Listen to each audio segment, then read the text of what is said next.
सुमतिभिरनुमेजं शुभ्रकाजं सखाजं सुखमजमनपाजं मुक्तिपाजं विमाजं ग्रहजमहममेजं ध्येयमाम्नाजगेजं सदजमसदजेजं श्रीसहाजं भजेजं तपस्वाध्याय शुश्रूषा कृष्णपूजारतं मुनिं विश्वेशमिष्टदं वन्दे परिम्राट् चक्रवर्तिनं श्रीगुरुभ्यो नमः हरिः ओम्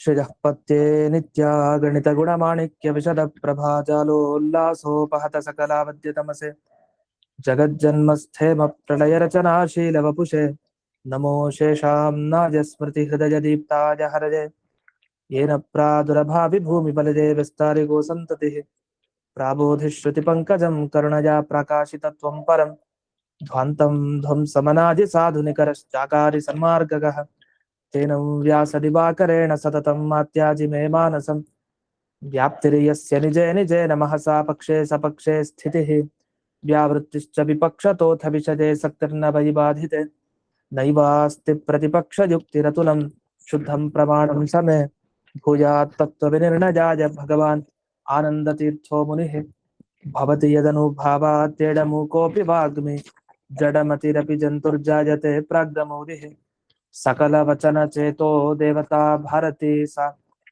मम वचसि निधत्तां सन्निधिं मानसे च रमानिवासोचितवासभूमिः सन्न्यायरत्नावलिजन्मभूमिः वैराग्यभाग्यो मम पद्मनाभतीर्थामृताब्धिर्भवताद्विभूत्यै पदवाक्यप्रमाणज्ञान प्रतिवादिमदच्छिरः श्रीमदक्षोभ्यतीर्थाख्यानुपतिष्ठे गुरून् मम श्रीमदानन्दतीर्थार्य सन्मनः सरसि भुवि अनुव्याख्याननलिने चञ्चरी कतिमे मनः न शब्दाब्धौ गाढाः न च निगमचर्चासु चतुराः न च न्याये प्रौढाः न च विदितवेद्यापि वयं परं श्रीमत्पूर्णप्रमतिगुरुकारुण्यसरणिं प्रपन्नामान्या स्मः किमपि च वदन्तोऽपि महताम् ॐ नारायणं निखिलपूर्णगुणैकदेहं निर्दोषमाप्यतममप्यखिलैः सुवाक्यैः अस्योद्भवादिदमशेषविशेषतोऽपि वन्द्यं सदा प्रियतमं मम सन्नमामि कुपिता हि पणच्छाया समीकृत्या परं सुखं सेवन्ते यत्पदं धीरास्तं भजे वल्लभं श्रियः ಈಗ ಅದ್ವೈತ ಮತದ ಖಂಡನೆಯನ್ನು ಮಾಡ್ತಾ ಇದ್ರು. ಅದರಲ್ಲಿ ಅದ್ವೈತ ಜ್ಞಾನ ಮೋಕ್ಷಕ್ಕೆ ಬೇಕಾ ಬೇಡವಾ ಅಂತ. ಅದ್ವೈತ ಜ್ಞಾನ ಅಂದ್ರೆ ಅದ್ವೈತ ಅನ್ನೋ ಶಬ್ದಕ್ಕೆ ಏನೋ ಒಂದು ಅಂತ ಪ್ರಸಿದ್ಧ ನಮಗೆ. ಯಾವುದು ಒಂದು? ಜೀವ ಬ್ರಹ್ಮ ಒಂದು, ಐಕ್ಯ ಜ್ಞಾನ. ಈ ಅದ್ವೈತ ಜ್ಞಾನ ಅಂದ್ರು ಐಕ್ಯ ಜ್ಞಾನ ಅಂದ್ರು ಒಂದೇ. ಅದ್ವೈತ ಜ್ಞಾನದಿಂದ ಮೋಕ್ಷ ಸಿಗತ್ತಾ? ಯಾವ ತರ ಸಿಗತ್ತೆ? ಖಂಡನೆ ಮಾಡ್ತಾ ಬರ್ತಾ ಇದ್ದಾನೆ. ಉದಾಹರಣೆಗೆ ಯಾಗ ಮಾಡ್ತಾರೆ, ಯಾಗ ಮಾಡಿದಾಗ ಸ್ವರ್ಗ ಸಿಗುತ್ತೆ. ಹಾಗೆ ಅದ್ವೈತ ಜ್ಞಾನವನ್ನು ಪಡೆದವನಿಗೆ ಮೋಕ್ಷ ಸಿಗತ್ತೆ. ಜ್ಯೋತಿಷ್ಠೋಮ ಯಾಗ ಮಾಡಿದ್ಕೊಳ್ಳೆ ಸ್ವರ್ಗಕ್ಕೆ ಹೋಗ್ತಾನೆ. ಅದು ಈಗಲೇ ಅಂತಲ್ಲ, ಆಮೇಲೆ. ಇನ್ನು ರಾಜಸನ ಸೇವೆ ಮಾಡ್ತಾರೆ. ಒಬ್ಬ ರಾಜ ನಮಗ್ ಕೆಲ್ಸ ಆಗ್ಬೇಕು ಅಂದ್ರೆ ಇನ್ನೊಬ್ರು ಸೇವೆ ಮಾಡ್ಬೇಕು. ನಮ್ಗೆ ಯಾರಿಂದ ಕೆಲ್ಸ ಆಗ್ಬೇಕು ಅವ್ರ ಹತ್ರ. ಸಹಜವಾಗಿ ರಾಜರ ಹತ್ರ ಚೆನ್ನಾಗಿ ಸೇವೆ ಮಾಡ್ತಾರೆ ಸೇವಕರು, ದಾಸರು ದಾಸಿಯರೆಲ್ಲ ಮಾಡ್ತಾರೆ. ಅವ್ರಿಗೆ ಫಲ ಸಿಗತ್ತೆ. ಯಾವಾಗ ಸಿಗತ್ತೆ? ಆಗ್ಲೇ ಕೊಡ್ತಾನ ರಾಜ? ಯಾವೆಲ್ಲ ಅವ್ನಿಗೆ ಇಷ್ಟ ಬಂದಾಗ ಕೊಡ್ಬೋದು. ಆದ್ರೆ ಹಾಗಾದ್ರೆ ಏನಾಯ್ತು, ರಾಜ ಸೇವೆ ಮಾಡಿದಾಗ ಅಥವಾ ಯಾವ್ದೋ ಒಂದು ಪಾರಾಯಣ ಮಾಡಿದಾಗ ಅಥವಾ ಯಾವ್ದಾರ ಒಂದು ಯಾಗ ಆಚರಣೆ ಮಾಡಿದಾಗ ಹೇಗೆ ಫಲ ಸಿಗತ್ತೋ ಆ ತರಹ ಅದ್ವೈತ ಜ್ಞಾನ ಪಡೆದವನಿಗೆ ಮೋಕ್ಷ ಸಿಗತ್ತಾ ಅಂತ ಪ್ರಶ್ನೆ. ಇದ್ರ ಅಭಿಪ್ರಾಯ ಇಷ್ಟೇ, ರಾಜನ ಸೇವೆ ಮಾಡಿದ ಕೂಡಲೇ ಫಲ ಸಿಗತ್ತಾ? ಇಲ್ಲ. ಯಾಗ ಮಾಡಿದ ಕೂಡಲೇ ಸಿಗತ್ತಾ? ಇಲ್ಲ. ಯಾವಲ್ಲೋ ಬೇರೆ ಟೈಮ್ ನಲ್ಲಿ ಸಿಗೋದು, ಕಾಲಾಂತರದಲ್ಲಿ. ಈಗ ಯಾಗ ಮಾಡಿದ್ರೆ ಅವ್ನ್ ಸತ್ ಮೇಲೆ ಅವನಿಗೆ ಸಿಗೋದಲ್ಲ. ಅದ್ವೈತ ಜ್ಞಾನ ಈಗ ಬಂದ್ರೆ ಯಾವಾಗಲೂ ಕಾಲದಲ್ಲಿ ನೀವು ಮೋಕ್ಷ ಪಡೆಯೋದನ್ನ ಅಲ್ಲ. ಅವ್ರು ಹೇಳೋದೇನಂದ್ರೆ ಅದ್ವೈತ ಜ್ಞಾನ ಬಂದ ಕೂಡಲೇ ಮೋಕ್ಷಕ್ಕೆ ಹೋಗ್ತಾನೆ ಅಂತ. ಯಾಕೆ ಹೀಗೆ ಹೇಳ್ಬೇಕು ಅವರು ಅನ್ನೋದಕ್ಕೆ ವಿವರಣೆ ಮಾಡ್ತಾರೆ. ಅಪಿಚ ಅದ್ವೈತ ಜ್ಞಾನಸ್ಯ ನ ತಾವತ್ ಯಾಗಾದಿವತ್ ರಾಜ ಸೇವಾದಿವತ್ ವಾ ಮೋಕ್ಷ ಸಾಧನ. ಹೀಗಲ್ಲ. ಮತ್ ಹೇಗೆ? ವಿರೋಧಿ ಅಂದ್ರೆ ಸಿಂಹ ಆನೆ, ಆನೆ ಬಂದಾಗ ಸಿಂಹಕಾಲ, ಸಿಂಹಕ್ಕೆ ಬಂದ ಆನೆಗಾಲ, ವಿರೋಧಿಗಳು. ಮುಂಗ್ಸಿ ಹಾವು ವಿರೋಧಿ. ಅದೇ ತರ ಈ ಅದ್ವೈತ ಜ್ಞಾನ ಏನಿದೆಯಲ್ಲ, ಇದು ಅವಿದ್ಯೆಗೆ ವಿರೋಧಿಸುತ್ತದೆ. ನಿಮ್ಗೆ ಅಜ್ಞಾನ ಅವಿದ್ಯೆ ಇತ್ತು, ಅವಿದ್ಯೆ ಹೋಗ್ಬೇಕಾ, ಅದ್ವೈತ ಜ್ಞಾನ ಪಡ್ಕೊಳ್ಳಿ ಅಂತ ಅವ್ರು ಹೇಳ್ತಾರೆ. ನಿಮ್ಮಲ್ಲಿ ಎಲ್ಲಿವರೆಗೂ ಅವಿದ್ಯೆ ಇರುತ್ತೆ ಅಂದ್ರೆ ಎಲ್ಲಿವರೆಗೂ ನೀವು ಅದ್ವೈತ ಜ್ಞಾನ ಪಡೆಯಲ್ವೋ ಅಲ್ಲಿವರೆಗೂ ಇರುತ್ತೆ. ನಿಮ್ಮ ಜೀವನಲ್ಲಿರುವಂತಹ ಅವಿದ್ಯೆ ಹೋಗ್ಬೇಕಾ, ಆಗ ಅದ್ವೈತ ವಿದ್ಯೆ ಅಲ್ಲಿ ಬಂದಿರ್ಬೇಕು ಅಂತ ಅರ್ಥ. ಹಾಗಾದ್ರೆ ಅದ್ವೈತ ವಿದ್ಯೆ ಅವಿದ್ಯೆಯನ್ನ ಹೋಗ್ಸತ್ತೆ ಅಂತ ಅರ್ಥ. ಅದ್ ಹೇಗೆ ಹೋಗ್ಸತ್ತೆ ಅಂದ್ರೆ ಅವರೊಂದು ವಿವರಣೆ ಕೊಡ್ತಾರೆ. ವಿರೋಧಿನ ಅದ್ವೈತ ಸಾಕ್ಷಾತ್ಕಾರೇಣ ಅವಿದ್ಯಾಯಾಮ್ ನಿವೃತ್ತಾಯಾಮ್ ತದುಪಾದಾನಕೋ ಬಂಧ ಸ್ವಯಮೇವ ನಿವರ್ತತೆ ಇದೆ. ಅಂದ್ರೆ ಈಗ ಇಡೀ ಜಗತ್ತು ಈ ಸಂಸಾರ ಬಂಧನ ಅಂತ ಏನ್ ಕರಿತೀವಿ, ಸಂಸಾರ ಬಂಧ ಹೇಗ್ ಬಂತು ನಮಗೆ, ಸಂಸಾರ ಬಂಧ ಅಂದ್ರೆ ಏನು, ಇದನ್ನೆಲ್ಲ ಜಿಜ್ಞಾಸಾಧಿಕರಣದಲ್ಲಿ ಇನ್ನೂ ವಿಸ್ತಾರವಾಗಿ ನಾವು ನೋಡ್ತೀವಿ. ಇಲ್ಲಿ ಚಿಕ್ಕದಾಗಿ ಏನ್ ಖಂಡನೆ ಬಂದಿದೆ ಅದನ್ನ ನೋಡ್ತಾ ಇದೀವಿ. ಸಂಸಾರ ಬಂಧನ ಅಂದ್ರೆ ಎಷ್ಟು, ಬಂಧ ಮಿಥ್ಯಾತ್ವ ಅಂತ ದೊಡ್ಡ ವಾದ. ಅವರು ಅದ್ವೈತಿಗಳು ಏನ್ ಹೇಳ್ತಾರೆ, ಸಂಸಾರ ಬಂಧನ ಯಾರಿಗಿದೆ ಸುಳ್ಳು ಅಂತ ಹೇಳ್ತಾರೆ, ಬಂಧ ಮಿಥ್ಯ ಅಂತ ಹೇಳ್ತಾರೆ. ನಾವಿದನ್ನ ಒಪ್ಲಿಕ್ಕೆ ಸಾಧ್ಯ ಇಲ್ಲ ಯಾರೋ ದ್ವೈತಿಗಳು. ಯಾಕಂದ್ರೆ ನಮ್ಮ ಸಿದ್ಧಾಂತದಲ್ಲಿ ಜೀವರು ಸತ್ಯ, ಜಗತ್ ಸತ್ಯ, ನಮಗಿರುವಂತಹ ಜೈಲು ಸತ್ಯ, ಬಂಧನ ಸತ್ಯ, ನಮ್ಗಾಗೋ ದುಃಖ ಸತ್ಯ, ನಾವು ತಿಂತಾ ಇದೀವಿ, ನಾವು ಎಲ್ಲ ಸತ್ಯ. ಅವರು ಇಡೀ ಸಂಸಾರ ಬಂಧನ ಏನಿದೆ ಇದೇ ಸುಳ್ಳು ಅಂತ ಹೇಳ್ತೀನಿ. ಮತ್ತೆ ಸುಳ್ಳು ಹೋಗಿಸ್ಲಿಕ್ಕೆ ಇಷ್ಟೊಂದು ಪ್ರಯತ್ನ ಪಡ್ಬೇಕಾ ಅಂತಾನು ಅನಿಸ್ಬೋದು. ಅದಕ್ಕೆಲ್ಲ ಪ್ರಶ್ನೆಗಳಿಗೆ ಉತ್ತರನೂ ಇದೆ, ಅಷ್ಟನೂ ಇದೆ ಅದಕ್ಕೆ. ಸದ್ಯಕ್ಕೆ ಬಂಧನ ಅಂದ್ರೆ ಏನು, ಬಂಧ ಅಂದ್ರೆ ಸುಖ ದುಃಖ ಇವನ್ನೆಲ್ಲ ಬಂಧನ. ನಮ್ಮ ಇಂದ್ರಿಯಗಳು, ಮತ್ತೆ ಇಂದ್ರಿಯಗಳಲ್ಲಿ ಸ್ವಾಮಿತ್ವ, ನನ್ನ ಇಂದ್ರಿಯ ಇದು, ನಾನ್ ಮಾಡ್ತೀನಿ, ಈ ತರ ಎಲ್ಲ ಏನಿದೆ ಇದೆಲ್ಲ ಅನರ್ಥ, ಇದೇ ಸಂಸಾರ ಬಂಧನ. ಇದೆಲ್ಲ ಸುಳ್ಳು ಅಂತ ಹೇಳ್ತಾರೆ. ನನ್ನಲ್ಲಿ ಕರ್ತೃತ್ವ ಇದೆ, ನಾನು ಕೆಲಸ ಮಾಡಿದೆ, ನಾನೊಬ್ಬ ಕರ್ತ, ನಾಹಂಕರ್ತ ಹರಿಕರ್ತ ಅಂತ ಹೇಳ್ತೀವಲ್ಲ, ಕರ್ತೃತ್ವ ನನ್ನಲ್ಲಿದ್ಯಾ, ಸುಳ್ಳು. ಮತ್ ನಮ್ ಸಿದ್ಧಾಂತದಂತ ಹೇಳಿದ್ರಲ್ಲ, ಅಲ್ಲ ಅದ್ ಹೇಳ್ತಾರೆ ಕರ್ತೃತ್ವ. ಇನ್ನು ಮುಂದಕ್ಕೆ ಭೋಕ್ತೃತ್ವ, ನಾನೇನಾದರೂ ತಿಂತೀನಿ, ಆ ಭೋಕ್ತೃತ್ವ ಸುಳ್ಳು, ಕರ್ತೃತ್ವ ಸುಳ್ಳು. ಈ ತರ ಪ್ರತಿಯೊಂದು ಧರ್ಮ ನಮ್ಮಲ್ಲಿರೋದು ಸುಳ್ಳು. ಆಮೇಲೆ ಸಂಸಾರ ಬಂಧನನೇ ಸುಳ್ಳಾಯ್ತಲ್ಲ. ಸುಳ್ಳಾಯ್ತು ಅಂತ ಆದ್ಮೇಲೆ ಇದನ್ನ ಹೋಗಿಸ್ಕೊಳ್ಲಿಕ್ಕೆ ಅಷ್ಟೊಂದು ಪ್ರಯತ್ನ ಪಡ್ಬೇಕು. ಯಾಕೆ ಅಂತಂದ್ರೆ ಈಗ ಕಪ್ಪೆ ಚಿಪ್ಪ ನೋಡ್ತೀರಿ ನೀವು ದೂರದಿಂದ, ಅದ್ ಬೆಳ್ಳಿ ಅಂತ ತಿಳ್ಕೊಂಡ್ರಿ, ತಪ್ಪಾಗಿ ತಿಳ್ಕೊಂಡ್ರೋ ಇಲ್ವೋ, ಸುಳ್ಳು ಎಲ್ಲಿವರೆಗೂ ಇರುತ್ತೋ ಅಲ್ಲಿವರೆಗೂ ಕಷ್ಟ. ಸುಳ್ಳು ಹೋಗ್ಬೇಕು, ಹತ್ರಕ್ ಹೋಗಿ ನೋಡಿ, ಆ ಸುಳ್ಳು ಇರಲ್ಲ, ಅಲ್ಲಿ ಬೆಳ್ಳಿ ಇರಲ್ಲ. ಸತ್ಯವಾಗಿ ತಿಳ್ಕೊಂಡ್ರೆ ನೆಮ್ಮದಿ ಸಿಕ್ತು. ಹಗ್ಗವ ನೋಡಿ ಹಾವು ಅಂತ ಸುಳ್ಳಾಗಿ ತಿಳ್ಕೊಂಡ್ರಿ, ಸುಳ್ಳದು ಎಲ್ಲಿವರೆಗೂ ಅದಿದೆಯೋ ಅದು ಕಷ್ಟ ನಿಮ್ಗೆ. ಅದೇ ಹಾವು ಅಲ್ಲ ಅಂತ ಅಂದ್ಕೊಳ್ಳಿ ಆರಾಮ ಇರ್ತೀವಿ. ಹಾಗಾದ್ರೆ ಬಂಧ ಇರೋದ್ ಸುಳ್ಳು, ಆ ಸುಳ್ಳಾದ ಬಂಧ ಹೋಗ್ಬೇಕು, ಹೋಗೋವರೆಗೂ ನಿಮ್ಗೆ ನೆಮ್ಮದಿ ಇರಲ್ಲ. ಅದು ಹೋಗೋದು ಯಾವಾಗ ಗೊತ್ತಾ, ಅದ್ವೈತ ಜ್ಞಾನ ಪಡೆದಾಗ ಮಾತ್ರ. ಅಂದ್ರೆ ಅವಿದ್ಯೆ ಹೋಗ್ಬೇಕು ಅಂದ್ರೆ ನೀವ್ ಏನ್ ಮಾಡ್ಬೇಕು, ಜೀವ ಬ್ರಹ್ಮ ಐಕ್ಯ ಜ್ಞಾನ ಪಡ್ಕೊಬೇಕು, ಅದು ಮುಖ್ಯ ಅಂತ ಒಂದು ವಾದ ಇದೆ. ಹಾಗಾದ್ರೆ ಏನಾಯ್ತು, ಇಡೀ ಜಗತ್ತು ಹೇಗ್ ಸೃಷ್ಟಿಯಾಗಿದೆ ಅಂದ್ರೆ ಅವಿದ್ಯಾಮಯ ಇಡೀ ಜಗತ್ತು, ಇದು ಸುಳ್ಳು.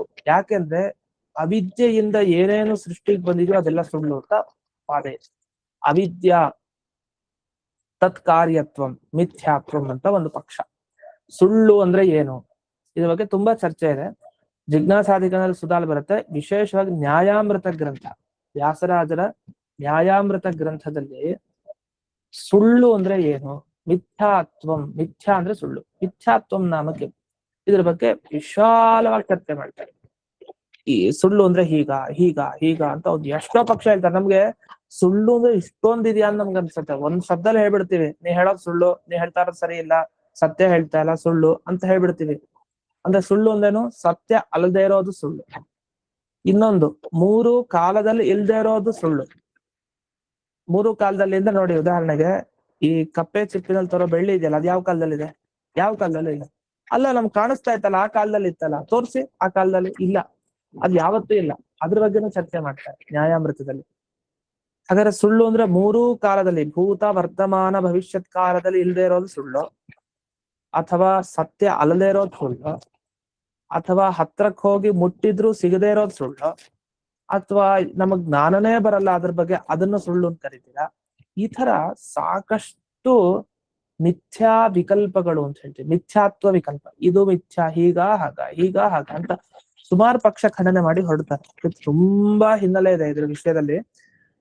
ಈ ಪಂಕ್ತಿಯಲ್ಲಿ ನಾವು ಅಷ್ಟೊಂದು ವಿಷಯ ತುಂಬಿಸೋದ್ ಬೇಡ, ಅದಕ್ಕೆ ಆ ಗ್ರಂಥ ಓದ್ಬೇಕು, ನ್ಯಾಯಾಮೃತ ಗ್ರಂಥವನ್ನೇ ವಿಶೇಷವಾಗಿ ಅಧ್ಯಯನ ಮಾಡ್ಬೇಕು. ಆದ್ರೆ ಒಂದು ಇದೆ ಅಂತ ವಿಚಾರ ಹೇಳಿದೆ. ಇನ್ನೊಂದು ಜಿಜ್ಞಾಸಾಧಿಕರಣ ಸುಧಾದಲ್ಲೂ ಸ್ವಲ್ಪ ವಿಚಾರಗಳಿದೆ. ಈಗ ಅದು ಮುಂದೆ ಬಂದೇ ಬರುತ್ತೆ ಪಾಠದಲ್ಲಿ. ಅಂತೂ ಅವಿದ್ಯೆ ಏನಿದೆಯಲ್ಲ, ಈ ಅವಿದ್ಯೆ ಇಡೀ ಜಗತ್ತನ್ನ ಸೃಷ್ಟಿ ಮಾಡಿದೆ. ಹೇಗೆ ಹಗ್ಗವನ್ನು ನೋಡಿ ಹಾವು ಅಂತ ತಿಳಿತೀವಿ, ಅದು ನಮ್ಮ ಅವಿದ್ಯೆಯಿಂದ ಆಗಿರೋದು. ಅಲ್ಲಿ ಹಾವಿಲ್ಲ.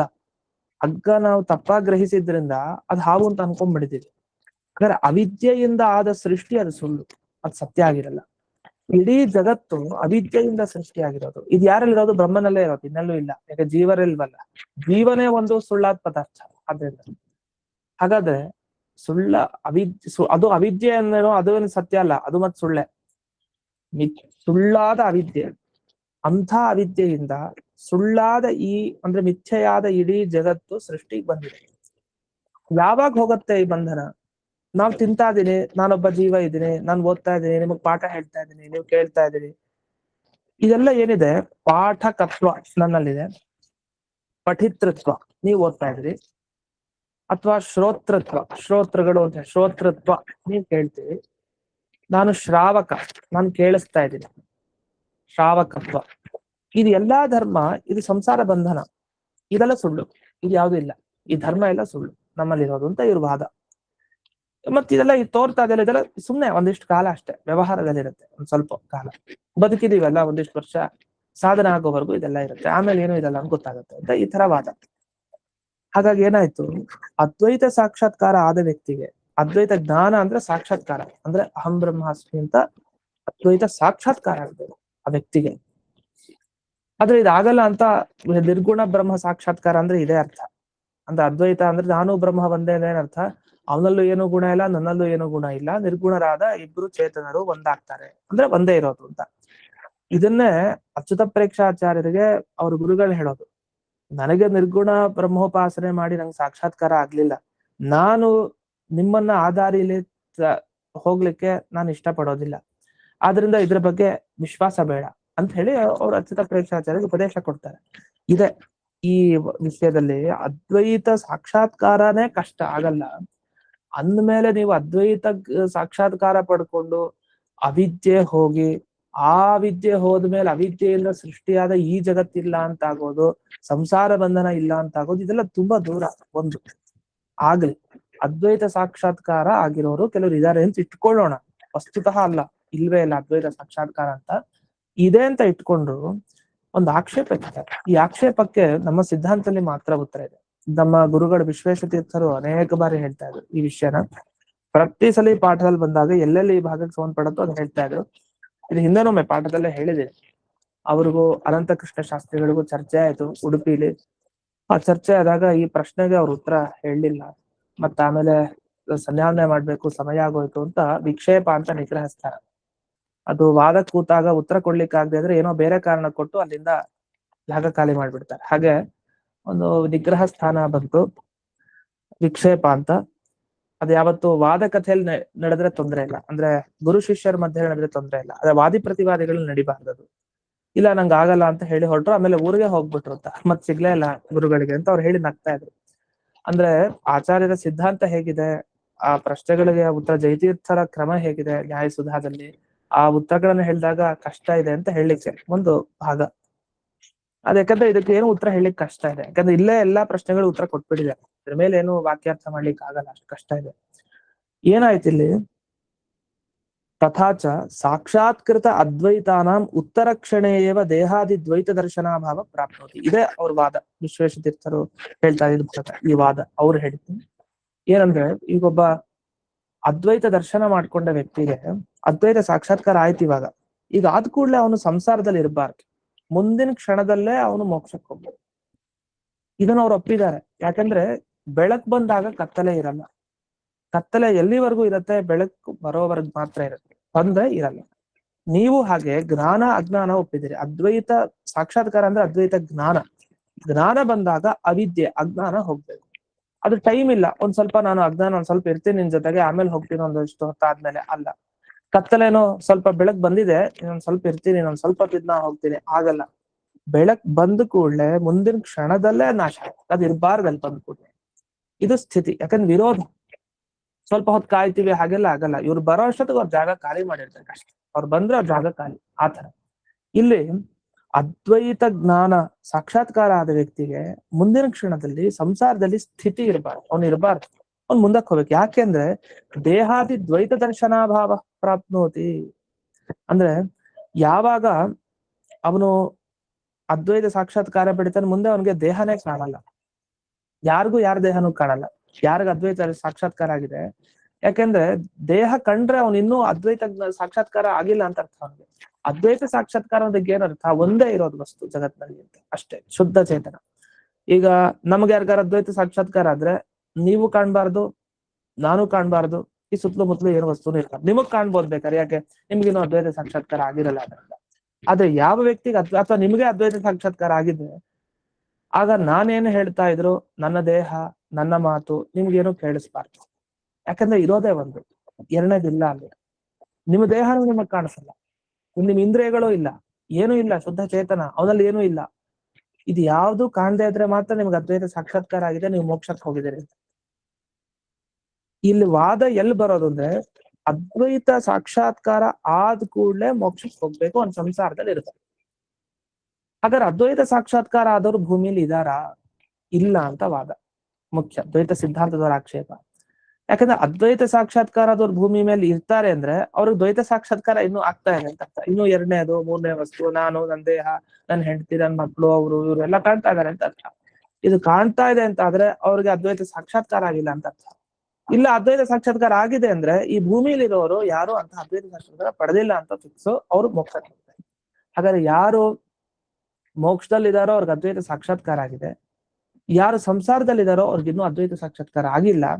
ಆದ್ರೆ ನೀವು ಉಪದೇಶ ಪಡ್ಕೊಳ್ತಾ ಇರೋದು ಯಾರಿಂದ? ಗುರುಗಳಿಂದ. ಹಾಗಾದ್ರೆ ಆ ಗುರುಗಳಿಗೆ ಅದ್ವೈತ ಸಾಕ್ಷಾತ್ಕಾರ ಆಗಿದ್ಯಾ ಇಲ್ವಾ? ಇಲ್ಲ. ಅದ್ವೈತ ಸಾಕ್ಷಾತ್ಕಾರ ಆಗಿಲ್ಲದೆ ಇರುವಂತಹ ಗುರುಗಳ ಮುಖಾಂತರ ನೀವು ಉಪದೇಶ ಪಡಿತೀರಿ. ಹಾಗಾದ್ರೆ 215 ಸುಧಾವ ಇದು ಎಷ್ಟನೇದು ಸುಧಾಮೂಲ? ನಿಮ್ದು ಯಾವ ಇಟ್ಕೊಂಡಿದ್ರಿ, ಯಾವ ಇದು ಭಾಷೆದು? 215 ಅಂತ ಕೇಳ್ತಾನೆ. 217 ಇದು 217 217 ಅಂತ.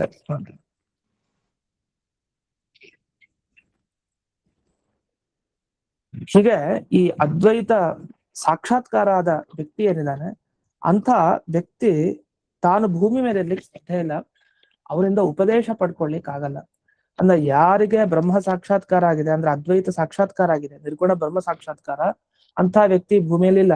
ಹಾಗಾದ್ರೆ ಭೂಮಿಯಲ್ಲಿ ಇರುವಂತಹ ವ್ಯಕ್ತಿ ಅದ್ವೈತ ಸಾಕ್ಷಾತ್ಕಾರ ಪಡೆದಿಲ್ಲ ಅಂದ್ಮೇಲೆ ಅವರಿಂದ ಸಿಗೋ ಉಪದೇಶ ಅದ್ ಹೇಗೆ ಸರಿ ಅಂತ ನಂಬ್ತೀವಿ. ಯಾಕಂದ್ರೆ ಯಾರು ಅಪರೋಕ್ಷ ಜ್ಞಾನಿಗಳು ಅವ್ರ ಕೈಲಿ ಉಪದೇಶ ಪಡೆದ್ರೆ, ಇವ್ರಿಗೆ ದೇವ್ರು ಕಂಡಿದ್ದಾನೆ, ನಮ್ಗೂ ಹೇಳ್ತಾ ಇದಾರೆ, ನಾವು ನಂಬಬೇಕು ಅನ್ನೋ ವಿಶ್ವಾಸ ಬರುತ್ತೆ.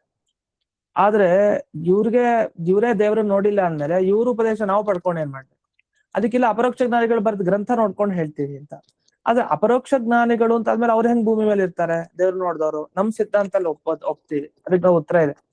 ಅಪರೋಕ್ಷ ಜ್ಞಾನಿಗಳು ಭೂಮಿಯಲ್ಲಿ ಇರ್ಬೋದು, ಆದ್ರೆ ಅವರಲ್ಲಿ ಅಪರೋಕ್ಷ ಜ್ಞಾನ ಬಂತು ಅಂದ್ರೆ, ಯಾವ್ದ್ರ ಅಪರೋಕ್ಷ ಜ್ಞಾನ? ಅದ್ವೈತ ಅಪರೋಕ್ಷ ಜ್ಞಾನ ಬಂತು, ಅಪರೋಕ್ಷ ಜ್ಞಾನಿಗಳಾದ್ರು. ಆದ್ರೆ ಅವ್ರು ಮುಂದಿನ ಕ್ಷಣದಲ್ಲಿ ಭೂಮಿಯಲ್ಲಿ ಇರ್ಬಾರ್ದು. ಹಾಗಾಗಿ ಅವ್ರು ಯಾರಿಗೂ ಉಪದೇಶ ಕೊಡ್ಲಿಕ್ಕೆ ಸಾಧ್ಯ ಇಲ್ಲ. ಅದನ್ನ ಯಾರನ್ನ ನೀವು ಉಪದೇಶ ಪಡ್ಕೊಳ್ತೀರೋ ಅವ್ರಿಗೆ ಅದ್ವೈತ ಸಾಕ್ಷಾತ್ಕಾರ ಆಗಿಲ್ಲ. ಯಾರ ಹತ್ರ ಪಡಿಬೇಕೋ ಅವ್ರ ಈ ಭೂಮಿ ಮೇಲಿಲ್ಲ, ಮೇಲಿದ್ದಾರೆ ಅಂತ ಈ ತರ ಪ್ರಸಂಗ ಬರುತ್ತೆ. ಅದನ್ನ ಇಲ್ಲಿ ತಥಾಚ ಸಾಕ್ಷಾತ್ಕೃತ ಅದ್ವೈತಾನಾಂ ಉತ್ತರ ಕ್ಷಣೇ ಏವ, ಮುಂದಿನ ಕ್ಷಣದಲ್ಲಿಯೇ ದೇಹಾದಿ ದ್ವೈತ ದರ್ಶನಾಭಾವ, ದೇಹಾದಿ ಯಾವುದೇ ವಸ್ತುಗಳು ಜಗತ್ನಲ್ಲಿರೋದು ಕಾಣಬಾರದು. ಅಂಗೀಕ್ರಿಯತೆ ಚ ಜೀವನ್ ಮುಕ್ತಿ. ಅಲ್ಲ, ಜೀವನ್ ಮುಕ್ತಿ ಅವಸ್ಥೆ ಅಂತ ಒಪ್ಪಿದ್ದಾರೆ. ಜೀವನ್ ಮುಕ್ತಿ ಅಂತ ಅವಸ್ಥೆ ಅವ್ರ ಸಿದ್ಧಾಂತದಲ್ಲಿ ಕೊಡೋದೇ ಇಲ್ಲ. ಯಾಕೆ ಅಂತಂದ್ರೆ ಜೀವನ್ ಮುಕ್ತಿ ಅಂದ್ರೆ ಬದುಕಿದ್ದಾಗ ಮುಕ್ತಿ, ಇದು ನಮ್ಮಲ್ಲಿ ಹೇಳ್ಬೋದು, ಅವರಲ್ಲಿ ಹೇಳಿಕ್ಕಲ್ಲ. ನಮ್ಮಲ್ಲಿ ಈಗ ಜೀವನ್ ಮುಕ್ತಿ ಅವಸ್ಥೆ ಅಂತಂದ್ರೆ ಇನ್ನೂ ಮುಕ್ತಿಗೆ ಹೋಗಿಲ್ಲ, ಆದ್ರೆ ಮುಂಚೆ ಇಲ್ಲಿದ್ದಾರೆ ಯಾರು? ಜ್ಞಾನಿಗಳು. ಯಾಕೆ ಹಾಗಿದ್ದಾರೆ ಅಂತಂದ್ರೆ ಹಿಂದೆ ಉತ್ತರ ಬಂತದಕ್ಕೆ. ಇನ್ನೂ ದೇವರ ಸಂಕಲ್ಪ ಆಗಿಲ್ಲ ಅವ್ರು ಮೋಕ್ಷ ಕೊಡ್ಬೇಕು ಅಂತ. ಅವ್ರ ಅಪರೋಕ್ಷ ಜ್ಞಾನ ಆಗಿದೆ, ದೇವರನ್ನ ನೋಡಿದ್ದಾರೆ, ಆದ್ರೂ ಕರ್ಮ ಇದೆ, ಅದನ್ನ ಕಳ್ಕೊಳ್ಬೇಕು. ಮತ್ತೆ ದೇವ್ರ ಸಂಕಲ್ಪ ಆಗಿದೆ, ಇನ್ನು ಮೋಕ್ಷ ಕೊಡ್ತೀನಿ ಅಂದ್ರೆ ಅವತ್ ನಾಳೆ ಮೋಕ್ಷಕ್ಕೆ ಹೋಗ್ತಾರೆ. ಆದ್ರೆ ಅವ್ರು ಹಾಗೆ ಈಗ ಒಪ್ಪಿಲ್ಲ. ದೇವರ ಸಂಕಲ್ಪ ಮಾಡ್ಬೇಕು, ದೇವ್ರ ಪ್ರಸಾದ ಬೇಕು, ಹಾಗೆಲ್ಲ ಒಪ್ಪಿಲ್ಲ. ಯಾಕೆ? ಇವನೇ ದೇವರಾಗಿದ್ದ ಈ ವ್ಯಕ್ತಿ, ಜೀವನೇ. ಇವೆಲ್ಲ ಒಪ್ಲಿಕ್ಕೆ ಬರಲ್ಲ ಅವ್ರ ಸಿದ್ಧಾಂತದಲ್ಲಿ. ಅದನ್ನ ಜೀವನ್ ಮುಕ್ತಿನ ಒಪ್ಪಿದಿರಿ, ಇಲ್ಲ ಅವ್ರ ಅದಕ್ಕೆ ಬುದ್ಧಿವಂತಿಕೆ ಅನ್ನೋ ಉತ್ತರ ಹೇಳ್ತಾರೆ. ನೋಡಿ, ಸಂಸಾರವನ್ನ ಕೂಡಿಸ್ಬೇಕಷ್ಟೇ ತಾನೆ. ಒಬ್ಬ ಬ್ರಹ್ಮ ಸಾಕ್ಷಾತ್ಕಾರ, ಅದ್ವೈತ ಸಾಕ್ಷಾತ್ಕಾರ ಆದ ವ್ಯಕ್ತಿ ನಿಮ್ಗೆ ಸಂಸಾರದಲ್ಲಿ ಸಿಗ್ಬೇಕಷ್ಟೇ ತಾನೆ. ನಾವು ಸಿಗೋ ಹಾಗೆ ಮಾಡ್ತೀವಿ. ಏನ್ ಹೇಳ್ತೀವಿ ಅಂದ್ರೆ, ಜ್ಞಾನೇನ ಅವಿದ್ಯಾಯಾಮ್ ನಿವೃತ್ತಾಯಾಮಪಿ ತತ್ ಸಂಸ್ಕಾರೇಣ ದ್ವೈತ ದರ್ಶನಾನುವೃತ್ತಿರ್ಭವತಿ ಚೇತ್. ನಿಮ್ಗೆ ಸಮಸ್ಯೆ ಏನೋ, ಒಬ್ಬರಿಗೆ ಅದ್ವೈತ ಸಾಕ್ಷಾತ್ಕಾರ ಆದಾಗ ಭೂಮಿ ಮೇಲೆ ಹೇಗಿರ್ತಾನೆ, ಅದ್ವೈತ ಅವನಿಗೆ ನಿಜವಾದ ಸಾಕ್ಷಾತ್ಕಾರಕ್ಕೆ ಬಂದಿದ್ರೆ ದ್ವೈತ ದರ್ಶನ ಆಗ್ಬಾರ್ದು, ಇಡೀ ಜಗತ್ ಕಾಣ್ಬಾರ್ದು, ದೇಹ ಕಾಣ್ಬಾರ್ದು, ಏನು ಕಾಣ್ಬಾರ್ದು. ಕಾಣುತ್ತೆ. ಯಾಕೆಂದ್ರೆ ಈಗ ಎಷ್ಟೋ ಬಾರಿ ಈ ನಾಸ್ತಿಕರು ಆಸ್ತಿಕರ ಕನ್ವರ್ಟ್ ಆಗ್ತಾರೆ. ಲೌಕಿಕ ಉದಾಹರಣೆ, ನಾಸ್ತಿಕ ಆಸ್ತಿಕನಾದ್ರೂ ಆ ಹಿಂದಿನ ಒಂದು ನಾಸ್ತಿಕತನ ಎಲ್ಲೋ ಒಂಚೂರು ಉಳ್ಕೊಂಡಿರುತ್ತೆ, ಸಂಸ್ಕಾರ ಇರುತ್ತೆ, ಯಾವಾಗ ಒಮ್ಮೆ ಅಭಿವ್ಯಕ್ತ ಆಗುತ್ತೆ. ಪೂರ್ತಿ ಹೋಗಿರ್ಬೇಕು ಅಂತಿಲ್ಲ. ಈಗ ಮೊದಲು ತುಂಬಾ ಕೆಟ್ಟ ಮಾರ್ಗದಲ್ಲಿ ಇರ್ತಾರೆ, ತುಂಬಾ ಕೆಟ್ಟ ಮಾರ್ಗದಲ್ಲಿ ಇದ್ದಾಗ ಒಳ್ಳೆಯವರಾಗ್ಬೇಕು ಅಂತ ಅಧ್ಯಾತ್ಮ ವರ್ಗಕ್ಕೆ ಬಂದ್ರು ಆ ಹಿಂದಿನ ಸಂಸ್ಕಾರ ಎಲ್ಲೋ ಒಂದ್ ಕಡೆ ಎಳೆಯುತ್ತೆ. ಆ ಸಂಸ್ಕಾರ ಉಳಿಯುತ್ತೆ. ಅದು ಹೋಗ್ಬೇಕು ಅಂತ ಸ್ವಲ್ಪ ಇನ್ನೂ ಆಗ್ಬೇಕು, ಪರಿಪಕ್ವಾವಸ್ಥೆಗೆ ಬರ್ಬೇಕು. ಅದ್ ಬರೋಷ್ಟೊತ್ತಿಗೆ ಒಂದು ಕಾಲ ತಗೊಳುತ್ತೆ. ಅದ್ ಬಂದ್ಮೇಲೆ ಅದು ಹೋಗುತ್ತೆ, ಇಲ್ಲ ಅಂತಿಲ್ಲ. ಆದ್ರೆ ಒಂದಿಷ್ಟು ಹೊತ್ತಿರತ್ತಲ್ಲ. ಈಗ ಬೆಂಕಿಯಿಂದ ವಸ್ತುನ್ ಸುಟ್ಟಾಗ ಆ ವಸ್ತು ಚೂರು ಉಳಿಯಲ್ವಾ? ಚೂರು ಯಾರು ಉಳಿಯತ್ತಲ್ಲ, ಸಂಸ್ಕಾರ. ಫುಲ್ ವಸ್ತು ಹೋಯ್ತು ಅಂದ್ರೆ ಚೂರು ಯಾರು ಉಳಿಯಕ್ಕಲ್ಲ, ಸಂಸ್ಕಾರ. ಆತರ ನಿಮ್ಗೆ ಏನೇ ಅನ್ನೇ ಒಂದು ಸಂಸ್ಕಾರ ಅನ್ನೋದೇನಿದೆಯಲ್ಲ ಅದು ಎಲ್ಲೋ ಇರುತ್ತೆ. ಈ ಕಳ್ತನ ಮಾಡಿದ ವ್ಯಕ್ತಿ ಕಳ್ತನ ಬಿಟ್ಟ ಅಂದ್ರೆ ಏನೋ ಒಂದ್ರಲ್ಲಿ ಕಳ್ತನ ಸಂಸ್ಕಾರ ಇನ್ನೂ ಉಳ್ಕೊಂಡಿರುತ್ತೆ ಚೂರು, ತುಂಬಾ ಕಳ್ತನ ಮಾಡೋದು. ಹೀಗೆ ಆ ಸಂಸ್ಕಾರ ಹೇಗ್ ಉಳಿಯತ್ತಲ್ಲ, ಹಾಗೆ ಒಬ್ಬನಿಗೆ ಅವಿದ್ಯೆಯ ಇದು ಅದ್ವೈತದ ಸಾಕ್ಷಾತ್ಕಾರ ಆಗಿದೆ, ಆದ್ರೂ ಅವನಿಗೆ ಎಲ್ಲೋ ಒಂದು ಕಡೆ ಆ ಅವಿದ್ಯೆಯ ಸಂಸ್ಕಾರ ಉಳ್ಕೊಂಡಿದೆ. ಆ ಅವಿದ್ಯೆ ಸಂಸ್ಕಾರ ಇರೋದ್ರಿಂದ ಏನಾಗ್ತಾ ಇದೆ, ಈ ದೇಹವನ್ನು ನೋಡ್ತಾನೆ, ಸುತ್ತಮುತ್ತ ಜನರನ್ನು ನೋಡ್ತಾನೆ, ಈ ತರ ಎಲ್ಲ ಆಗ್ತಾ ಇದೆ. ಅದರಿಂದ ಜೀವನ್ ಮುಕ್ತಿ ಅವಸ್ಥೆ ಒಪ್ಪಬಹುದು ಅಂತ. ಹಾಗಾದ್ರೆ ಇದು ಹೇಗಾಯ್ತು ಅಂದ್ರೆ, ನಾವ್ ಆಕ್ಷೇಪ ಮಾಡೋದವ್ರಿಗೆ, ಈಗ ಬೆಳಕ್ ಬಂತಂತೆ, ಕತ್ತಲೆ ಹೋಯ್ತು, ಚೂರ್ ಕತ್ತಲೆ ಸಂಸ್ಕಾರ ಚೂರ್ ಉಳ್ಕೊಂಡಿದೆ, ಕತ್ತಲೆ ಹೇಳ್ದಂಗಾಯ್ತು. ಇದು ಹೆಂಗ್ ಸಾಧ್ಯ? ಬೆಳಕ್ ಬಂದ್ಮೇಲೆ ಹೋದ್ರೆ ಕತ್ತಲೆ ಫುಲ್, ಚೂರ್ ಉಳ್ಕೊಳ್ಳೋದು ಅಂತೆಲ್ಲ ಆಗಲ್ಲ. ಅದಷ್ಟು ವಿರೋಧಿ ಅವೆರಡಕ್ಕೂ. ಸೂರ್ಯ ಬಂದ ಆದ್ರೆ ಕತ್ತಲೆ ಇನ್ನೂ ಸ್ವಲ್ಪ ಉಳ್ಕೊಂಡಿತ್ತು ಅಂದ್ರೆ ಸಂಸ್ಕಾರದಿಂದ ಅದು ಸಾಧ್ಯ ಇಲ್ಲ. ಹಾಗೆ ಇಲ್ಲಿ ಅದ್ವೈತದ ಸಾಕ್ಷಾತ್ಕಾರ ಆಗಿದೆ, ಅವಿದ್ಯೆ ಪೂರ್ತಿ ಹೋಗ್ಲಿಲ್ಲ ಅಂತ ಹೇಳ್ದಂಗಾಯ್ತು. ನೀವು ಇನ್ನೊಂದು ಭಾಷೆಯಲ್ಲಿ ಪೂರ್ತಿ ಹೋಗ್ಲಿಲ್ಲ, ಆದ್ರೆ ಚೂರು ಸಂಸ್ಕಾರ ಉಳ್ಕೊಳ್ತು. ಹಾಗೆ ಅವಿದ್ಯೆ ಸಂಸ್ಕಾರ ಹೇಗೆ ದೇಹ ಸುಟ್ಟ ಮೇಲೆ ಎಲ್ಲ ಹೋಯ್ತು ಅಂತಿಲ್ಲ, ಎಲ್ಲ ಚೂರು ಉಳ್ಕೊಳತ್ತೆ, ಅದ್ರ ಭಾಗ ಎಲ್ಲೋ ಒಂದ್ ಕಡೆ ಸಿಗತ್ತೆ. ಆ ತರ ಆಯ್ತಿದು. ಆದ್ರೆ ಹೀಗೆ ಹೇಳ್ಬಾರ್ದು. ಹಾಗಾದ್ರೆ ಅದ್ವೈತ ಸಾಕ್ಷಾತ್ಕಾರ ಆದ್ರೆ ಜ್ಞಾನ ಬಂದ್ ಕೂಡ್ಲೆ ಅಜ್ಞಾನ ಹೋಗ್ಲಿಲ್ಲ ಅಂತ ಆಯ್ತು, ಅಜ್ಞಾನ ಸಂಸ್ಕಾರ ಉಳ್ಕೊಳ್ತಲ್ಲ ನಿಮ್ಮಲ್ಲಿ. ಅದಕ್ಕೆ ಪ್ರಶ್ನೆ ಮಾಡ್ತೀವಿ, ಸಂಸ್ಕಾರಸ್ಯ ಅವಿದ್ಯಾ ಕಾರ್ಯತ್ವೆ.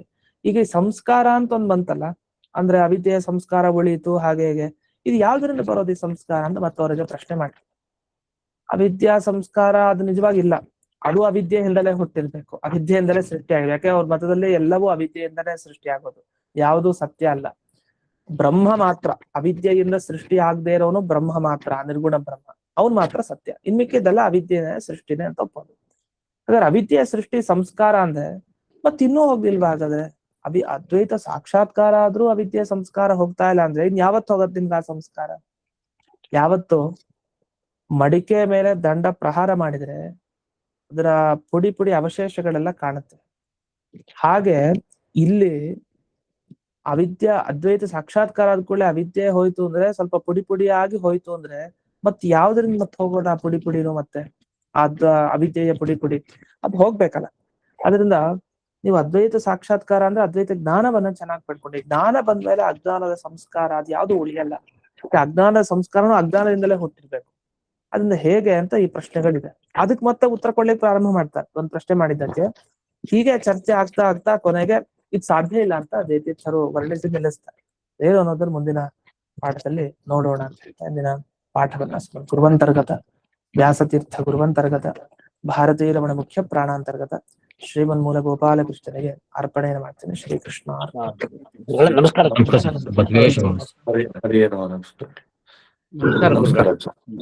ಧನ್ಯವಾದಗಳು. ಹರೇ ನಮಃ.